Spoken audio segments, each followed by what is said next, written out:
Bismillahirrahmanirrahim. Assalamu alaikum dear students. I am Professor Siddiq Nawaz, alpine degree college Khanpur. आज हमारा lecture number 17 जिसमें हमने एक इम्पॉर्टेंट लॉन्ग क्वेश्चन डिस्कस करना है।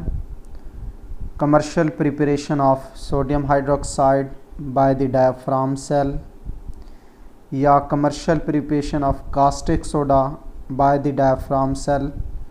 डायाफ्राम सेल का दूसरा नाम है नेल्सन सेल। बेटा सोडियम हाइड्रोक्साइड को मैन्युफैक्चर करते हैं लार्ज स्केल पे electrolysis of aqueous solution of common salt की मदद से इन डायाफ्राम सेल। यानी अगर हम aqueous solution of sodium chloride की इलेक्ट्रोलाइसिस करें तो डायाफ्राम सेल में हमें मिलता है सोडियम हाइड्रो ऑक्साइड।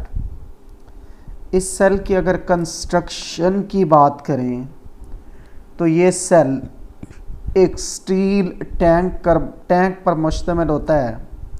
ये हमारे पास एक स्टील टैंक है, this one is the steel tank. तो ये सेल एक स्टील टैंक से मिलके बना है। इसमें एक ऑब्लॉन्ग यानी you shaped perforated steel vessel होती है जो एक्ट करती है एज अ कैथोड। ये हमारे पास एक U shaped perforated steel vessel है। This is a U shaped perforated steel vessel जो एक्ट करती है एज अ कैथोड। जबकि इसके अंदर एस्बेस्टॉस डायाफ्राम होता है। ये एक पोरस एस्बेस्टॉस डायाफ्राम है। ये फिल्ड होता है विद ब्राइन यानी saturated solution of sodium chloride से। ये प्रोवाइडेड होता है with constant level device to keep the vessel filled to the specified level with brine, क्योंकि एक तरफ से कंटिन्यूसली ब्राइन यानी सोडियम क्लोराइड ऐड की जा रही होती है। तो यहाँ पे एक कांस्टेंट लेवल डिवाइस होती है जो अप टू स्पेसिफाइड लिमिट और up to specified level brine को रखती है। यहाँ पे एक ग्रेफाइट का एनोड होता है जो हेल्ड होता है with in U shaped diaphragm. ये हमारे पास ये ग्रेफाइट का बना हुआ एक एनोड है जो इस U shape perforated steel vessel के अंदर प्लेस्ड है और ये लटका होता है इनटू साल्ट सॉल्यूशन। प्रोजेक्ट का मतलब होता है लटकाना। तो ये लटकाया गया होता है इस साल्ट सॉल्यूशन के अंदर। एक तरफ से स्टीम जो है वो पास की जाती है इस प्रोसेस के दौरान ताकि एक तो इलेक्ट्रोलाइट को वार्म रखा जा सके और दूसरा परफोरेशन को क्लियर किया जा सके। बेटा यहाँ पे जो इलेक्ट्रोलाइट है वो है aqueous solution of sodium chloride जिसमें sodium ion, chloride ion, H ions और OH आयन होंगे। तो यहाँ से स्टीम इंजेक्ट की जाती है। मकसद ये होता है कि इसके अंदर जो इलेक्ट्रोलाइट मौजूद है उसे वार्म रखने के साथ साथ ये जो परफोरेटेड स्टील वेसल है इसकी परफोरेशन को क्लियर रखा जा सके। अब आप इस डायग्राम में देख सकते हैं कि ये एक स्टील टैंक है। इसके अंदर U shape perforated steel vessel है जो एक्ट कर रही है एज अ कैथोड जिस पे चार्ज है नेगेटिव। इनसाइड इसके पोरस एस्बेस्टॉस डायाफ्राम है। उसके अंदर प्लेस्ड है सैचुरेटेड सोडियम क्लोराइड का सॉल्यूशन जिससे हम ब्राइन सॉल्यूशन बोलते हैं।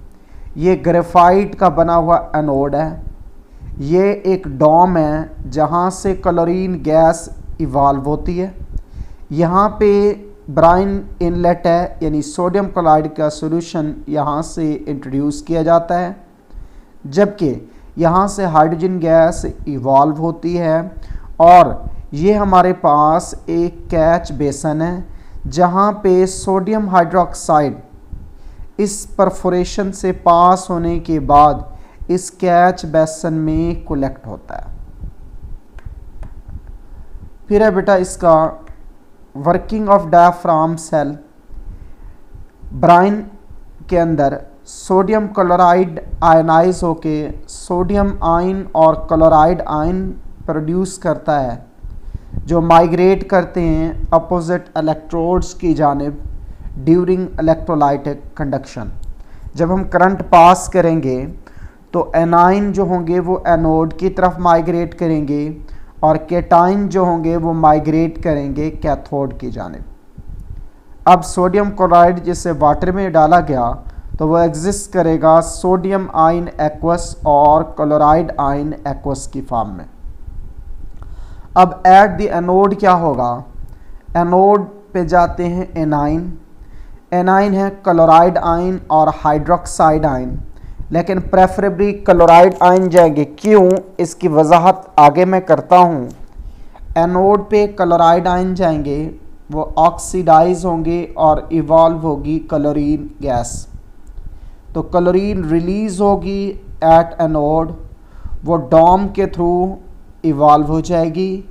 हाइड्रोक्साइड आयन जो होंगे वो remain as spectator ion. Spectator ion ऐसे आयन्स होते हैं जो सॉल्यूशन में तो मौजूद हों लेकिन सॉल्यूशंस के केमिकल रिएक्शन में हिस्सा ना लें। जब रिएक्टेंट डिसोसिएट होके आयन में जाते हैं तो कुछ आयन्स मिलके न्यू कंपाउंड बनाते हैं, जबकि दूसरे आयन केमिकल रिएक्शन में हिस्सा नहीं लेते। ये जो आयन्स केमिकल रिएक्शन में हिस्सा नहीं लेते उन्हें बोलते हैं स्पेक्टेटर आयन्स। फिर एट कैथोड, बेटा कैथोड पे हाइड्रोजन गैस डिस्चार्ज होगी और OH आयन्स प्रोड्यूस्ड होंगे जब वाटर के मॉलिक्यूल्स की रिडक्शन होगी।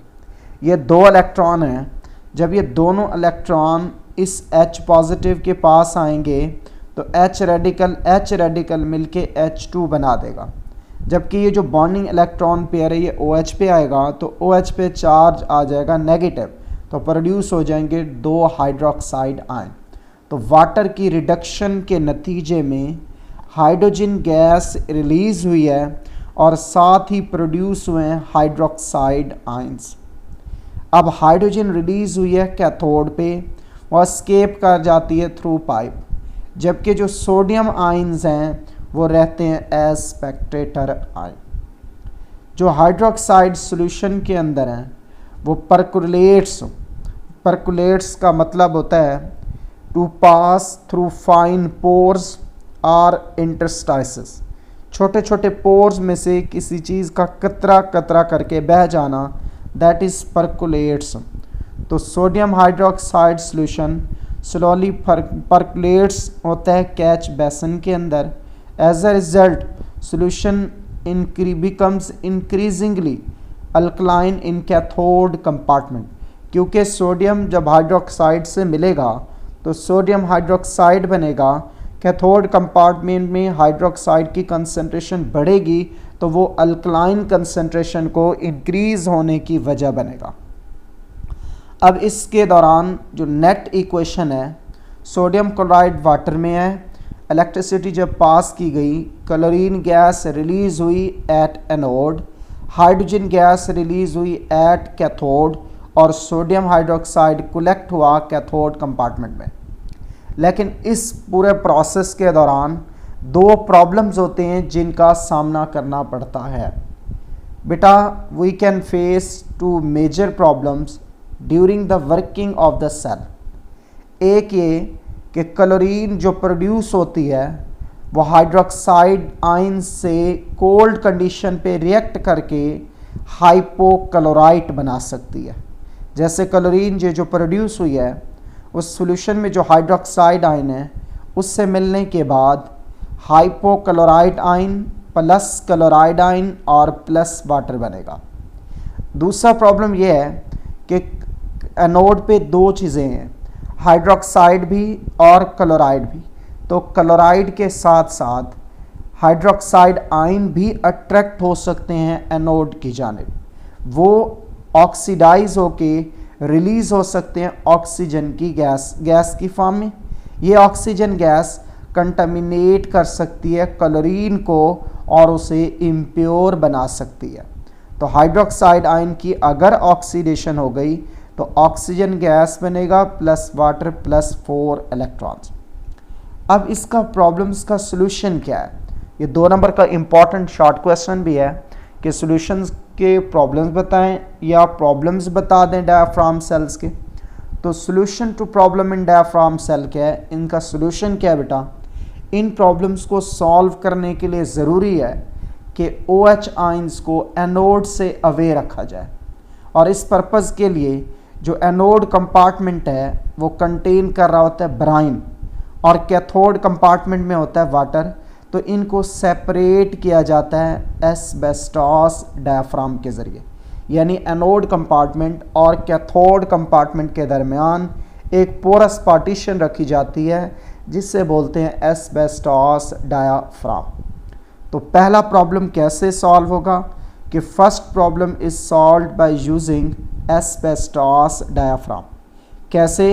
This keep the two solution separate while allowing sodium ion to move toward the cathode। कि जो डायाफ्राम है वो आयंस को तो अलाउ करेगा कि उसमें से पास हो जाएं, लेकिन गैसेस उसमें से पास आउट नहीं हो सकेंगे। इस मूवमेंट ऑफ आयंस की वजह one keep the current flowing through the external circuit, क्योंकि करंट 2 तरह से पास आउट होता है, एक आयंस की मूवमेंट की वजह से और दूसरा इलेक्ट्रॉन्स की मूवमेंट की वजह से। एक्सटर्नल सर्किट में इलेक्ट्रॉन मूव करते हैं, जबकि सॉल्यूशन के अंदर आयंस की मूवमेंट होती है from anode to cathode compartment. जबकि दूसरा प्रॉब्लम सॉल्व करने के लिए ब्राइन का जो लेवल है एनोड में ज़्यादा रखा जाएगा कंपैरेटिव टू कैथोड कंपार्टमेंट। इससे ये होगा कि direction of flow of liquid toward cathode होगी, जो प्रिवेंट करेगी पॉसिबिलिटी ऑफ हाइड्रोक्साइड आयन को कि वो एनोड तक ना पहुंच पाए। अब आप इस डायग्राम के अंदर देख सकते हैं, ये आपकी बुक की डायग्राम है। एनोड कंपार्टमेंट का लेवल हाई है, कैथोड कंपार्टमेंट का लेवल जो है वो लोअर है।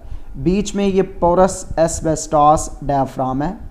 अब होगा क्या, इसको समझाने के लिए मैंने साथ में एक डायग्राम कोट किया है। बेटा जो एनोड है ये टाइटेनियम से मिलके बना है, जो कैथोड है ये स्टील का बना हुआ है।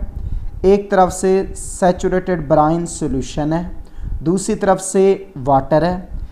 तो एनोड कंपार्टमेंट का लेवल हाई है, कैथोड कंपार्टमेंट का लेवल लो है। तो प्रेफरेबली क्लोराइड पहुंचते हैं एनोड पे, ऑक्सीडाइज होते हैं, क्लोरीन गैस होती है इवॉल्व। इस कंपार्टमेंट में सोडियम आयन की कंसंट्रेशन बढ़ना शुरू हो जाएगी, और इसमें अगर H आयन्स होंगे तो वो मूव करेंगे toward cathode compartment. H ions होंगे यहाँ पे रिड्यूस और इवॉल्व होगी हाइड्रोजन गैस। तो यहाँ पे जब एनोड कंपार्टमेंट में सोडियम आयन ज़्यादा होंगे तो वो मूव करेंगे toward cathode compartment. Sodium ion मिलेगा हाइड्रोक्साइड से, बन जाएगा सोडियम हाइड्रोक्साइड। और कुछ क्लोराइड आयन भी अगर पास आउट हो जाएंगे तो वो सोडियम से मिलके बना देंगे सोडियम क्लोराइड। तो यहाँ से कैथोड कंपार्टमेंट के बॉटम से जो हमें प्रोडक्ट मिलेगा उसमें 2 चीज़ों का मिक्सचर होगा। 11% होती है सोडियम हाइड्रोक्साइड और 16% होती है NaCl बाय मास। अब एक कांस्टेंट लेवल डिवाइस होती है जो मेंटेन करती है difference of the levels in the 2 compartment. फिर परसेंटेज प्योरिटी क्या है बेटा NaOH की। सॉल्यूशन फ्लो करता है कैथोड कंपार्टमेंट की जानिब, कैथोड कंपार्टमेंट से आउटवर्ड, जो कंटेन करता है 11% NaOH और 16% NaCl। जब हम एवापोरेशन करते हैं सॉल्यूशन की तो लेस सॉल्युबल साल्ट जो सोडियम क्लोराइड है वो क्रिस्टलाइज आउट हो जाता है। हम फिल्टर करते हैं, पीछे मिलता है लिक्विड जो कंटेन करता है 50% NaOH और 1% sodium chloride as an impurity. Commercial purposes के लिए ये स्मॉल इम्प्योरिटी कोई ख़ास अहमियत नहीं रखती। थैंक यू वेरी मच बेटा। अल्लाह हाफिज़।